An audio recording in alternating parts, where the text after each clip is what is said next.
Uh, I just blanked on your last name. What's your last name? Eggenberger. Eggenberger. Okay, here we go. That's right. So the American once said, "I love your name." It always makes me hungry because it's like egg and burger, egg and burger. So he always pronounced it that way. I said, whatever you want to call me, that's okay. We call that a breakfast burger here.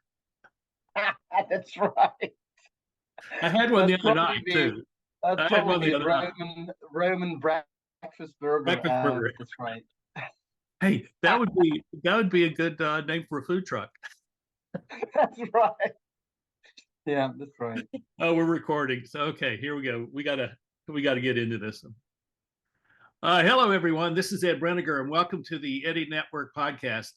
And my guest today is Roman Eggenberger, and he's a guy in transition. And as you know, I talk a lot about transition, and I think people who decide to go into transition are really special people. And Roman, I'm really glad to have you here. I want to talk about your story. I want to talk about what transition means for people, and look forward to hearing what you have to say. So, welcome. Thank you, Ed. Great having or being on this podcast. Thank you. You're welcome. So, tell us a little about your story and what has kind of caught people's fancy about who you are. Let's start differently. My son's watching a Netflix series called Suits. It tells a story about an assistant in a law firm on Wall Street. And in one of the sessions, they talk about Liechtenstein, the place where I'm from. And so the senior guy was saying that X, Y, or Z went to Liechtenstein, and then his associate is saying, well, probably he just went there for skiing. And then the senior guy says, nobody goes to Liechtenstein for pleasure. And then said, Liechtenstein is like Switzerland on steroids. So that's the perception that we have, or that the world has of Liechtenstein, because we are a financial center. And that's where my story really started at the age of 15, when I did my banking apprenticeship. And I got into it at 15? At the age of 15. That's right. And that's the education system in Liechtenstein and Switzerland. You either go to college and then uni, or you just finish secondary school. So that would have given you 9 years of school. And then you do 3 or 4 years of an apprenticeship. So you work 3 days a week and go to school 2 days a week. And when you graduate, then you have a professional degree. And that can be, butcher in the building industry, or I did that as a commercial apprentice in a bank. And that's how I started. And that was at the time not an unusual thing to do for a 15-year-old. And I wasn't necessarily super qualified, but I always say that the two things that I was good at was good with numbers, and I could talk. And that at the time, and probably still today, are two good skills for someone in finance. And that's where it all started. And then I just stayed in that place, because for me, I wanted to go abroad. I wanted to leave Liechtenstein because, as the saying goes, nobody goes to Liechtenstein for pleasure, and I wanted to experience pleasure elsewhere. So I went to France, Canada, the US to study languages, and then I worked in Lausanne, then Zurich, and then I went off to Hong Kong and Singapore with Credit Suisse First Boston at the time. So to me, the financial industry was pretty much a ticket to the outside world of Liechtenstein. And I used that ticket quite frequently and became kind of a frequent flyer in that sense, and made a career in finance. And then in Asia, I got poached by an American bank, Morgan Stanley, then joined Morgan Stanley in Singapore, went back to Zurich, and eventually then back to Liechtenstein to work in my father-in-law's trust business. But that was pretty much the end of the journey. And when you end up in Liechtenstein, where you started, just 30 years later, you realize that that's the final station. You have to get off the train. And so that was almost a given. And the question was I ready for my transition? That was the big question that I had been asking myself for some time. And there were a number of experiences that really got me, let's say, over the line. And the most important one at the end was Seth Godin's Alt MBA. So I completed that one, which was a 30-day program. And on the day that I had finished the Alt MBA, I said, I'm ready to quit now, because now I can do everything, which obviously, I cannot. But it was that conviction that if I'm around the right people, working on the right topics, dedicating myself to it, I can do everything and anything. So I told my wife I was about to quit. She said, well, that anyway, walked into the office the other Monday and said, I'm ready to go. And then my in-laws said, so what are you going to do? I said, I have no idea, but the world's waiting for me. I don't know what's waiting for me. Something's out there that is waiting for me, and I'm out of here. And that was pretty much it. And then from there, I got pulled into a number of encounters that led to experiences that pretty much formed the next couple of years that would follow. And that was a baking internship for a month, where I slept in the baker shop, shower in the basement, kind of 7 days a week, a few hours of sleep. And that was the toughest 1 month of work that I've ever had in my life. But it kind of it grounded me so much, and it gave me the humility that I needed to starting afresh, because having been in that financial industry, you kind of have a sense of identity and what you're worth and what you're good at and everything. But once you spend a month in a baker shop and you're just crap at rolling croissants, and people tell you that those croissants are just shitty croissants, that kind of grounds you. And you have to start with the basics, which is, in that case, rolling those croissants in a way that they're acceptable up to the point where they become exceptional. And that process right at the beginning was fundamental to me, I think, because I knew that I had to start afresh anyway. And it kind of gave me a sense of, okay, if you've done this and it was extremely tough and you survived that experience, then you can probably do the same in other areas as well. So how old were you when you started working in the bakery? That was 5 years ago. Yeah, so that would have been 45 at the time. You know, most of the people I know who've gone through some transition, they're transitioning within the skill set that they have already learned. You know, they're going to move from a large company to a small company, but they're not going to go start over at something where they have no experience. And so, and you said that this was really difficult. Did you realize what you were doing when you made that decision? Not really. Wasn't my plan anyway. I was meant to meet someone who I had mentored, who had just set up an edible hemp company, and they needed some coaching, mentoring on the financial side of the business. And I was about to meet them, and in the building where they had their office or desk was that baker. And that was, the hipster baker of Zurich, whose croissants everyone was willing to pay $4 or $5 for.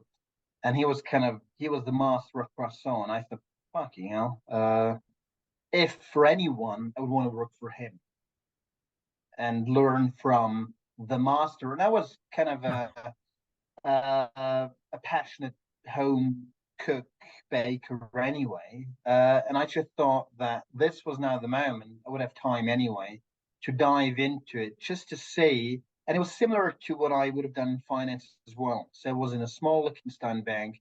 I would have joined a smaller Swiss bank. That went well. Then went from the small Swiss bank to a large Swiss bank. Then I went from Zurich to abroad. And then I was abroad. That went well. And I thought, well, if I can do that for a Swiss bank, I can do that for an American bank. Let's just see if that works. And that worked well. So kind of always one step further, and just to see whether or not, where would kind of that glass ceiling come, or where would I hit the wall? And let's just try one step further to see whether that one works. And when I had this conversation with the baker, it just felt like a big opportunity, and I had not much to lose because I didn't know what else to do anyway. And it was such a learning experience that would serve me extremely well when I then, again, accidentally set up a coffee truck with a friend of mine, because I had never drank coffee before, and started drinking my first coffee at that age. And I thought, it's not that bad. Went to talk to my friend. He was already big into coffee, had done all of the courses and the certificates, had a proper machine at home.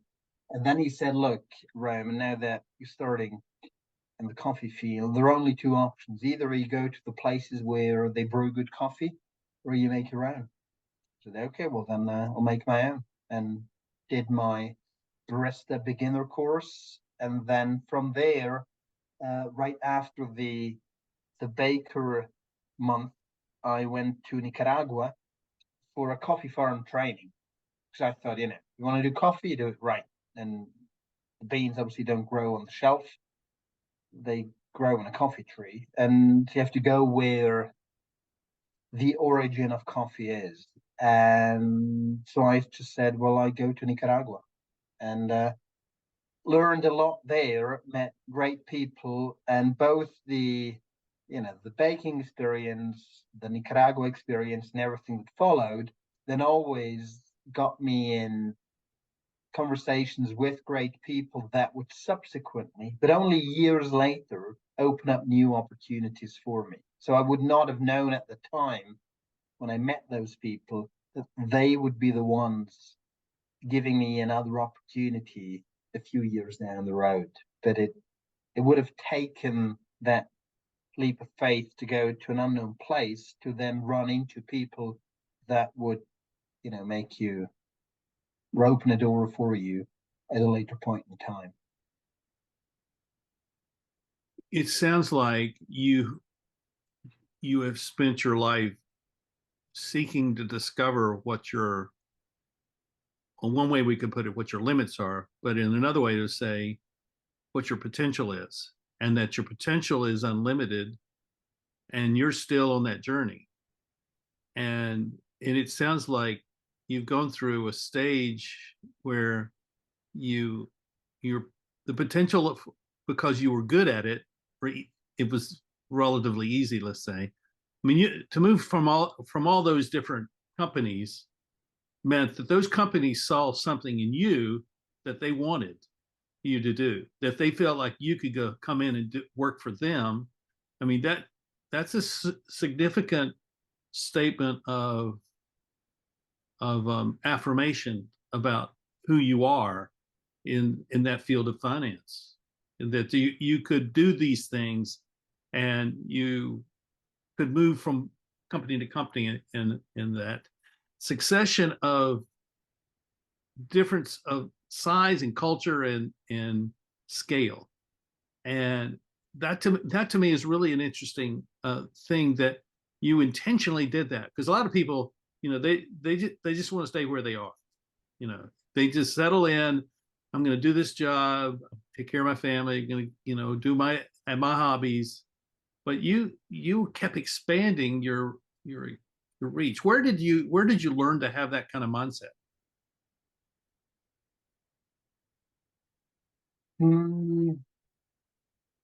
Well, I think in growing up in a tiny country, there are really only two options. So either you stay and and kind of build your life around the 40,000 people in this country, or you decide on the other 8 billion outside. It's kind of that 40,000 versus 8 billion choice that you make. And to me, it was always clear it had to be the 8 billion. And I wanted to go abroad. That was kind of my adventurous spirit. And so I went to a number of places at an early age. And it kind of took away it didn't take away the fear, but it made me accept the fear of, not knowing where I would end up. And the confidence came with, and I say that all the time, that I've been an extremely lucky individual, or in brackets, a lucky bastard, that I've always run into good people consistently. And that's given me the confidence that when I go to an unknown place and I don't know who to run into, I'm extremely confident that I will be finding the right person or the right people that would somehow take me somewhere. I don't know where that would be before I would go. So are you meeting, this is a very specific network question. Are you meeting these people accidentally? Or are you meeting people because they have been introduced to you, or you have been introduced to them? Well, this is now a bit of a serendipity question here. So I love the concept of serendipity. Yeah. So earlier this year, I met Christian Bush, who wrote The Serendipity Mindset. And so that would pretty much be, according to the way he describes it in his book, that I say that I move into opportunity spaces where things can happen. And that would be like, I go to Nicaragua, where I know that coffee obsessed people would be at the same time, then I could learn a lot from, and people I would never run into when I stay here. And so I don't know who I will run into, but I know that by going to a coffee farm training organized by a Swiss coffee roaster owning a farm in Nicaragua, that would be an opportunity to experience something on the ground that I could never experience here.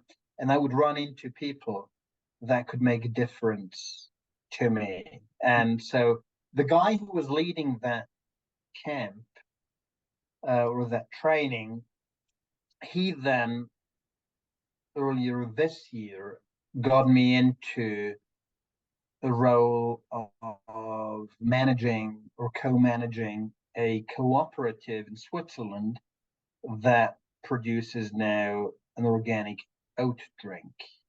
Now, it has never been my intention to get into the organic oat drink business, but he then subsequently established that cooperative had the idea that, well, if we pay so much attention to the coffee, why don't we pay the same level of attention to what we then spill into the coffee?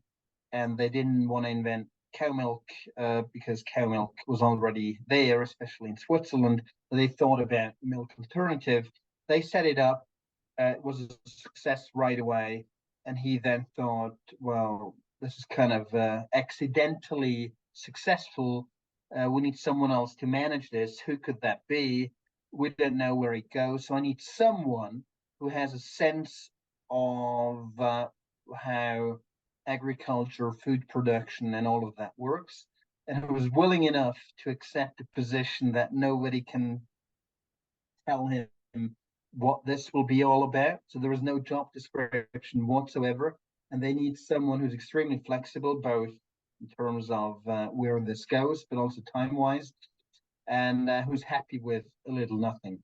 And here we go. That's how he found me. So it was that I met him in Nicaragua in 2019, early 2019, and it was in late 2022 that we had the conversation. You might be the right person for this cooperative. And this is really how it goes, because then the same way when I started off with my coffee truck, I then had the idea that well, why not add a mobile stage to the mobile truck? So you have the old French truck with a coffee machine made in the US, obviously, and then you have a horse trailer that's pulled by the truck that's converted into a stage, and you would have kind of everything you need to go anywhere and create a space that would be entertaining to a small crowd of people. Not everyone, but a small crowd of people. And the person who I met in the context of crowdfunding and then first bringing that stage to life was the person that got me into another role late last year of marketing Liechtenstein organic agricultural produce. So there is a big project in the country to transform agriculture, and given that I have some experience in that now, because I also spent 3 years in an edible hemp company, it kind of got me that job. But it's also, there were 3 years in between. But the point is that I had connected with those people, and we had a sense of when the time is right and the project is right, the two of us should work together. We don't know yet when that will be. We don't know yet what that will be about. But we'll stay in touch. And when the timing's right, we do something together. And that's a big change for me, because a good friend of mine, whom I'm also working with now, he said once, Roman, you need to work on your profile. Nobody knows what you do and who you are. Are you the hemp guy? Are you the finance guy? Or are you the coffee guy? Kind of the entertainment guy? Nobody knows. I said, and I said, well, those who need to know. Everyone else doesn't count. But those who need to know, they know, and they will reach out to me. Or something will work out with them, and that's how it's worked out over the years. But it's been a process. It's taken years. So it sounds a bit like it was all planned and no, it doesn't sound planned at all. I mean, that's what I like about it. That's right. It was really serendipity at its best. It all came together somehow. But there is something here that is worth noting. And I think, and I don't want to overstate what I'm about to say. In a sense, your story is sort of an archetypal story of the transition that we're going through in the world. Here you spend 30 years in the traditional corporate financial world doing traditional corporate jobs, and now you're moving into all these other things, and to a large extent you're moving into these things for two reasons. One is you're being opportunistic. You see something and you go towards it, and then you are building relationships that are being sustained over time, which then at some point become really significant for you. And I think those two things of being opportunistic and building that network of relationships of people that you share a common sense of value and a common sense of purpose.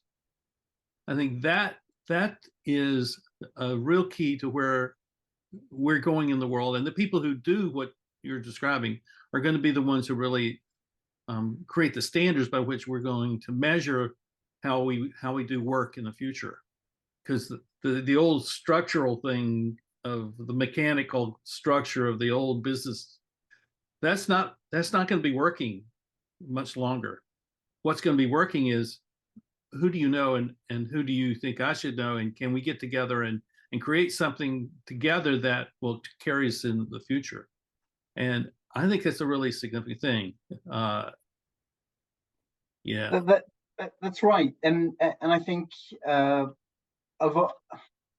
always been reasonably good at networking. So I always told my boss in Asia that nobody in our firm is taking bank relations as seriously as I am, because I went for breakfast meetings with one bank, lunch meetings with another, drinks in the evening with another. So I worked my network diligently and actively.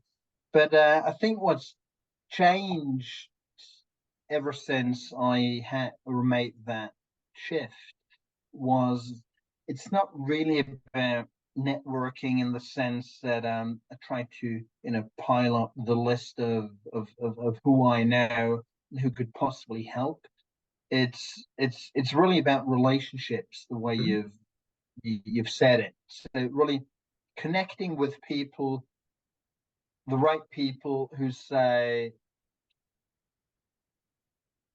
we should do something together, whatever that is. And but then also giving it the time and space to say the time's not right, or there is nothing right now, but let's just hold this. yeah. And trusting in the quality of the relationship, that it's not just transactional, that people remember that, oh man, who would I want to work with? And then they say, I would want to work with you. I don't know whether that's the right project, the role for you, but I'd love to work with you. And why don't we just structure the role in a way that it works for you? Because I always see, at the age of 50 now, I know reasonably well what I'm good at, what I think I'm good at, what I think I'm not so good at. And I remember those performance reviews that I had in the early days, and you had those lists of, strengths and weaknesses, and the focus was always on working on the weaknesses, kind of eliminating those. And the courses you would be sent to were never aimed at improve or kind of strengthening your strength. So becoming better at what you're already good at, kind of becoming, the best at what you do best. It was always like, you need a time management planning course. You need you need whatever. But that's the thing. And I don't want to do that anymore. Those programs are about mitigating the cost of human labor. And that's why we're going to become more technology centric, because human labor is costly.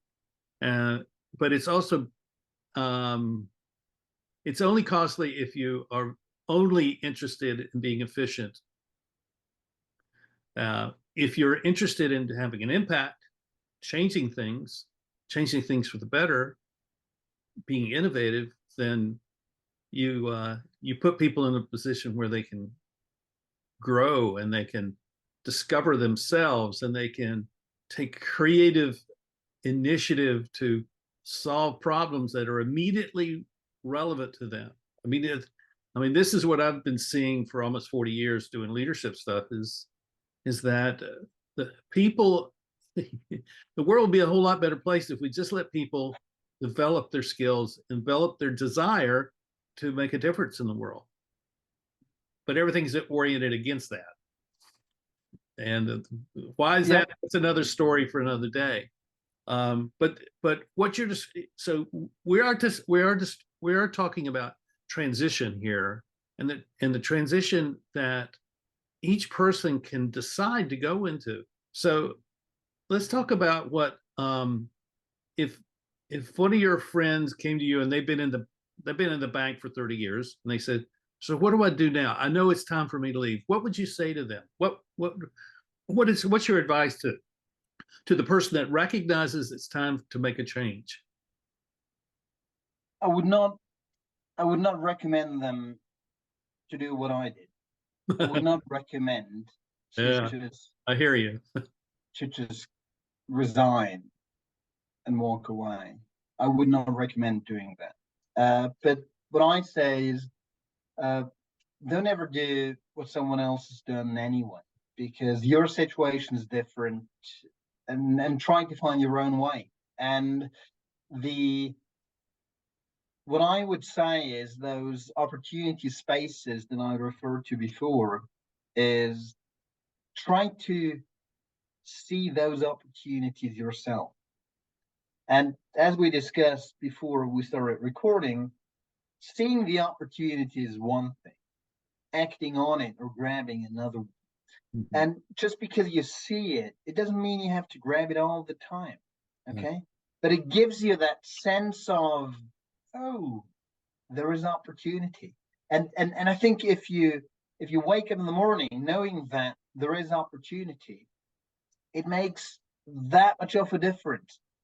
And it doesn't mean on that particular day, you don't have to reinvent the world. No need. But you know that there is opportunity. And that's what we said during the AlpenPionier. There was that saying, once you've seen it, you can't unsee it. And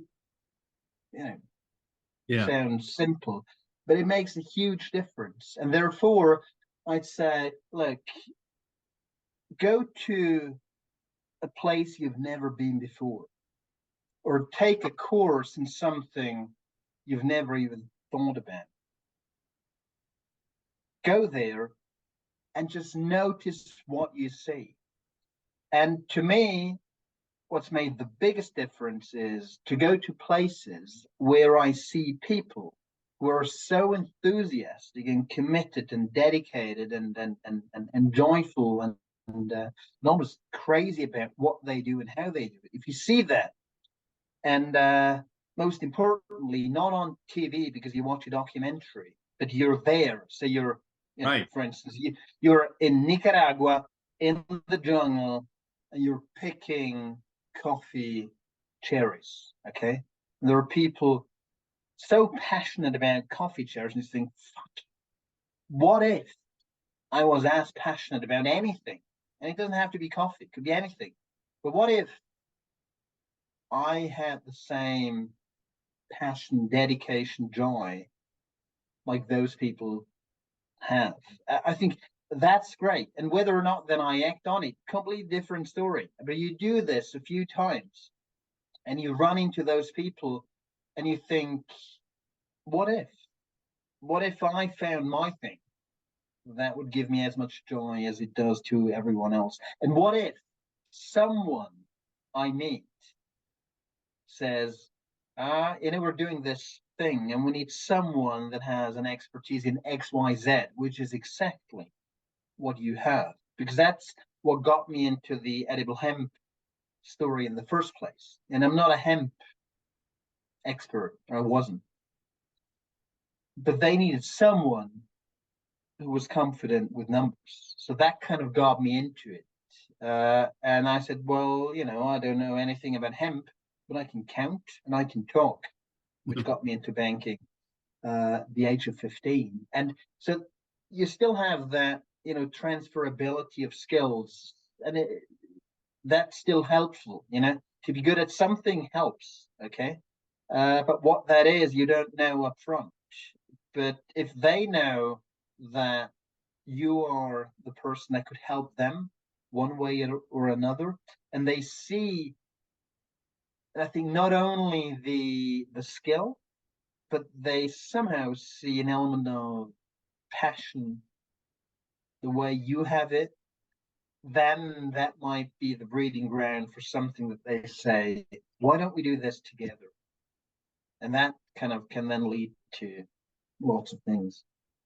Yeah, I think you're exactly right. And I think what people are afraid of is taking that step and not fulfilling the opportunity, or if they feel like they're not worthy of it, or they feel like they're not good enough, or they're not talented enough. I think you have to get rid of that idea. You have to toss it out. You have to exorcise it from your mind and say, it doesn't matter whether I'm equipped or not. It only matters if I'm willing to take the step of trying. And, when I'm 20 years older than you. I'm 70, and I'm looking back on my life, and as I just told you before, I now see myself in the third half of my life, and the third half is going to be the best of it all, because I had to learn all this stuff, and I had to learn it the hard way.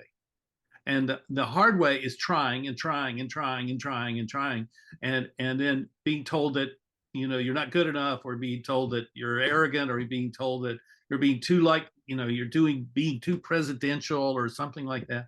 And then and that's where I was in my early 40s, and Mm-hmm. and so I decided I wanted to be a consultant. I'd never been a consultant, and I'd never run a business, but I knew how to talk to people. I knew how to solve problems. And Yep. so we picked up and we moved from one state to another state. We moved back to where I had grown up, state where I'd grown up. And I just started talking to people just like you. And, one after another, who do you know that you think I should know? And would you introduce me? And bang, 10 names, 15 names, phone numbers. Okay, hey, so-and-so says this, can I come see you? Yeah. So, and out of that, the relationships form that some of them will stay with you the rest of your life. Mm-hmm. Some of them will fade away. And the ones that stay with you are the ones where they have the same mindset of, I'm going to hold on to as many of these relationships as possible so that I can do something with people I really want to work with. That's the case. I want to work with these people. I don't care what we do together. I just want to work with them. And I always say the biggest privilege I have right now is I can choose who to work with and who not. And it's not about, whoever pays this or that. If I say, no, I don't want to work with you or him or whatever, then I don't. And I have that freedom nowadays.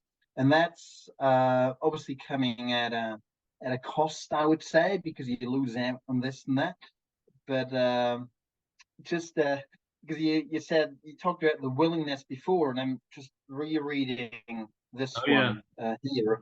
And what I read just before the call was a quote Seth Godin on this one. Freedom isn't the ability to do whatever you want, it's the willingness to do whatever you want. Yeah. And I think that's pretty much the point you've made just a minute ago. The willingness to do whatever you want. And that's why if I were to tell people, well, you just need to grab the opportunity. I think someone who spent 20, 30 years in one area would not know what I'm talking about.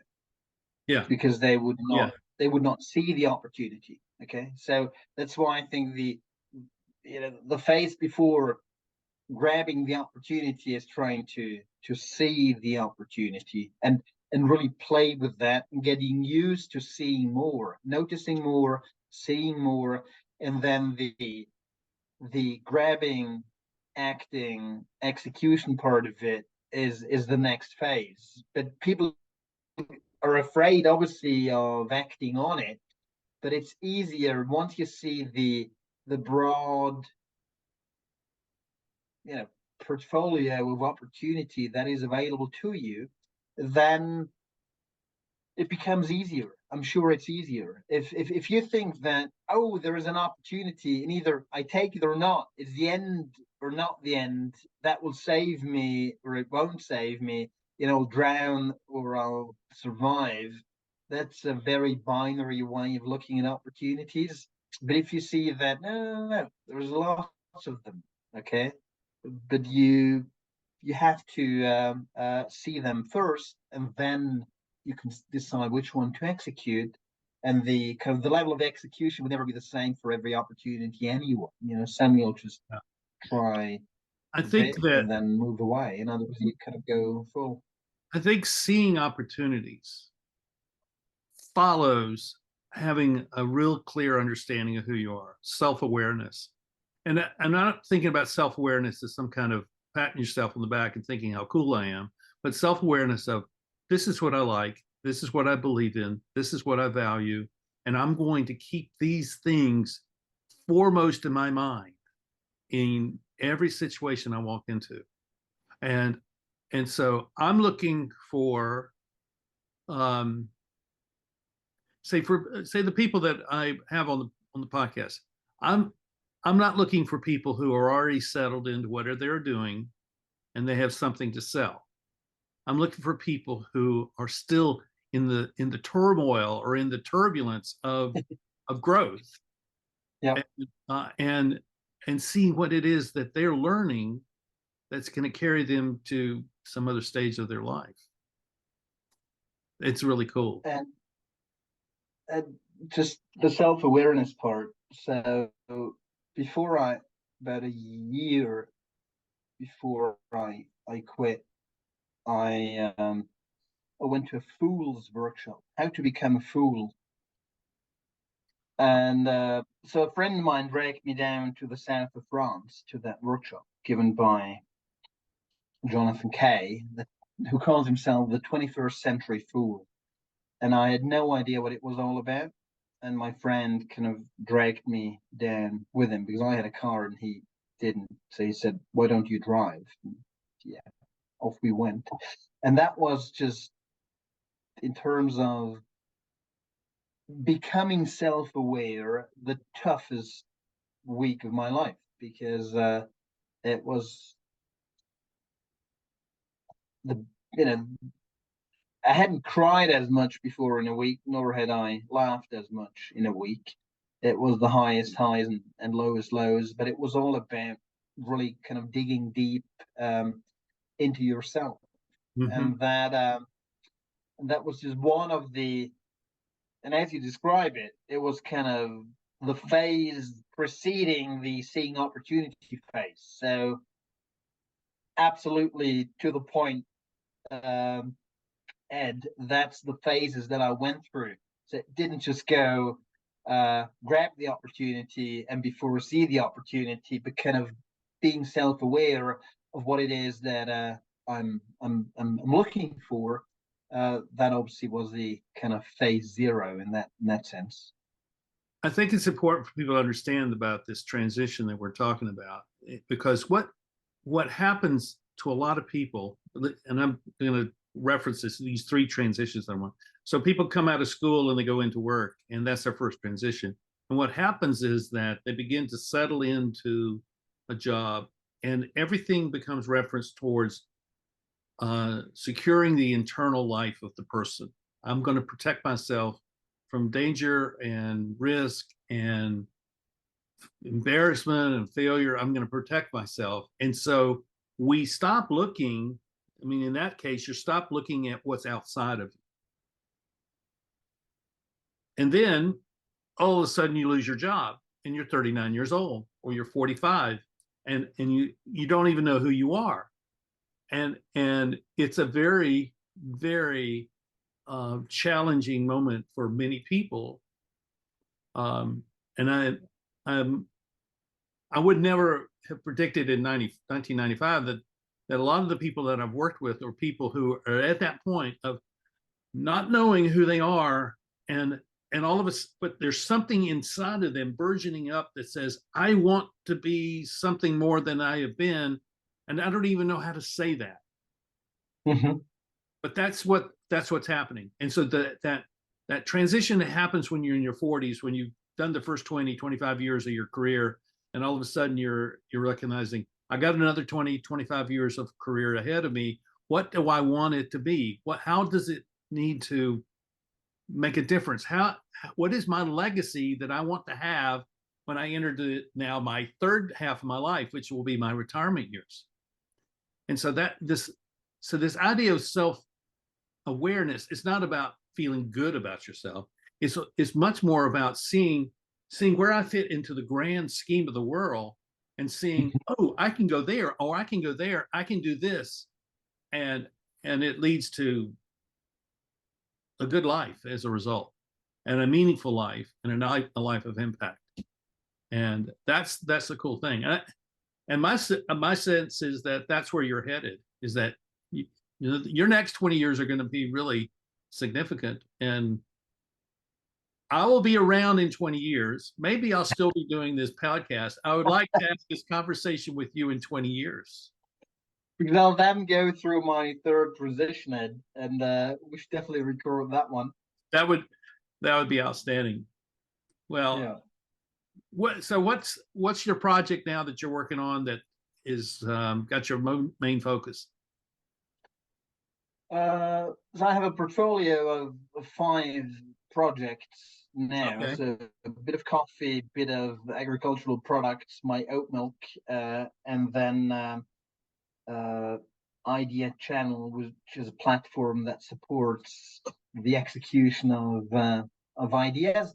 But something I'm working on right now is a travel exposition on the subject of discrimination with a friend of mine that will travel through the villages of Liechtenstein, and we'll be trying to make discrimination so that people can experience discrimination as opposed to being taught about it, being told what to do and not to do.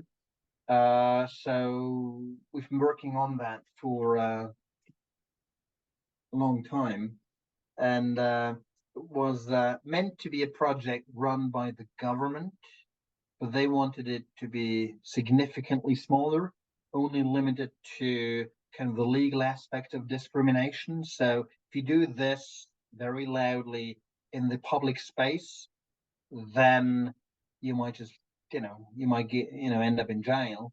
And we said, discrimination is a subject so much bigger.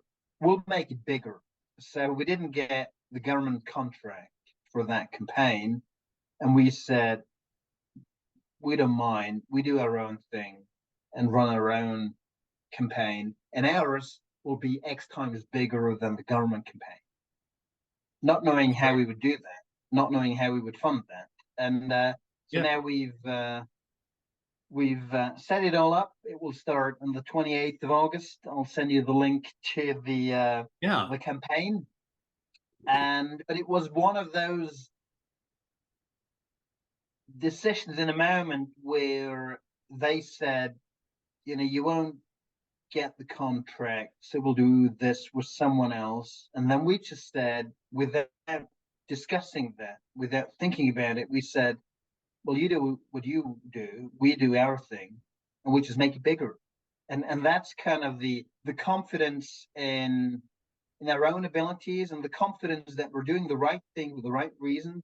And we were just sure that if we were to have these conversations with other people, that they would agree with us and they would kind of support the campaign that we would be running. And this is now starting in 10 days' time. And how long will this program go? We'll go 3 months now in autumn, and then again in spring, another 3 months. And then we're likely to move it into neighboring Austria too, because it's mobile anyway. And if we just move from one village to the other in Liechtenstein, we can easily cross the border to Austria too. And we just say, well, once we're in Austria, well, then this thing will just move. I don't know.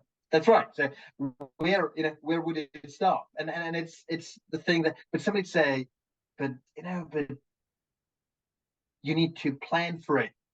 You know how it grows bigger and goes further, and said, no, well, it's just there. And then either you will or some won't. people think that they will.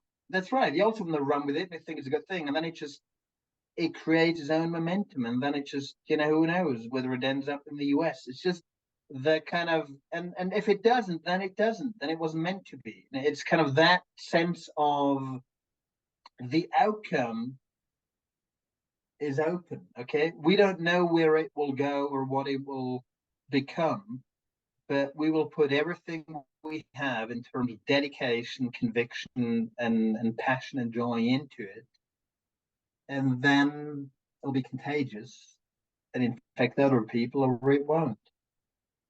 So what you're describing there is part of this idea of self-awareness, seeing opportunities, and the opportunities are not going to define who you are. Your sense of self-worth is not dependent upon whether the opportunity works or not. That's dependent upon who you see yourself to be, your values and your sense of purpose. That's your identity. And these other things are just places where that gets expressed. I think that's also very important to recognize. That's right. Kind of, I put everything of myself into it, but then the exposition is the exposition, and whether or not people like it has nothing to do with me. So I don't let everyone else judge me on the basis of what that exposition is or isn't, because I know that I've put my best self into it, the best I could. Yeah. Or like Seth Godin would say, I've done my art, okay, and I've done it the best possible way I could, but then it creates an impact or it doesn't. But that, whether or not what that impact is not defining how I feel about myself, because that would just be almost, outsourcing that to the unknown public, and that's not what I'm willing to do. That's great. Well, this has been fantastic. I commend you for your courage. You probably don't see it as courage. You just see it as, oh, this is who I am.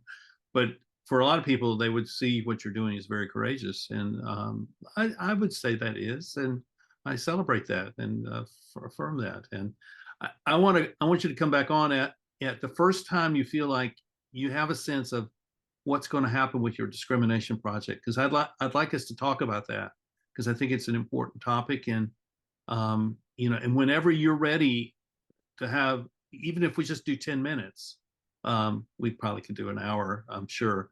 But I think when you feel like you have something to say about that, I'd love for you to come back on, because I think that's important. So I'd love to do that, and because we initially were aiming for kind of the the grown-ups, the adults in this country, but then we realized we should probably make it accessible to the schools as well. Yeah. And now we've designed kind of a 1 hour program that we can run school classes through the exposition and make it more interactive. So we've kind of included a few exercises that get the kids going, as opposed to just reading, watching, listening. And really curious what that will do, because there is an element of discomfort that we're building in. So we're kind of, it's not just trying to make people feel good about it, because discrimination is what makes people not comfortable. And it's that sense of discomfort that we've built in, and we just don't know really how people will react to that. Right. And with the children as well, it's just real, and we're playing this through. And once we've had the first experiences, I'll be more than happy to share that with you. Great. Well, thank you, Roman, for coming on the podcast today. It's been fantastic. I knew it would be. It's even exceeded my expectations, and I'm happy for that. And I know every one of you are going to find that this was very enlightening and maybe encouraging you to reflect upon who you are and what your life means, and maybe how you are already in transition. And if you are, then just admit that and kind of say, okay, where do I want to go? That's a place to start. And who do I want to be when this stage of the transition is done? Ask that question. And if you need to ask more questions, just put them in the show, put them in the box here, the comment box here, and so we can be able to respond to you. So thank you all for watching the Eddie Network podcast. Thank you, Roman. Best to you. Thank you, Ed. Endeavors, and look forward all the best to you. We'll catch up soon. Thank you. Okay. Bye-bye. See you all. Bye-bye.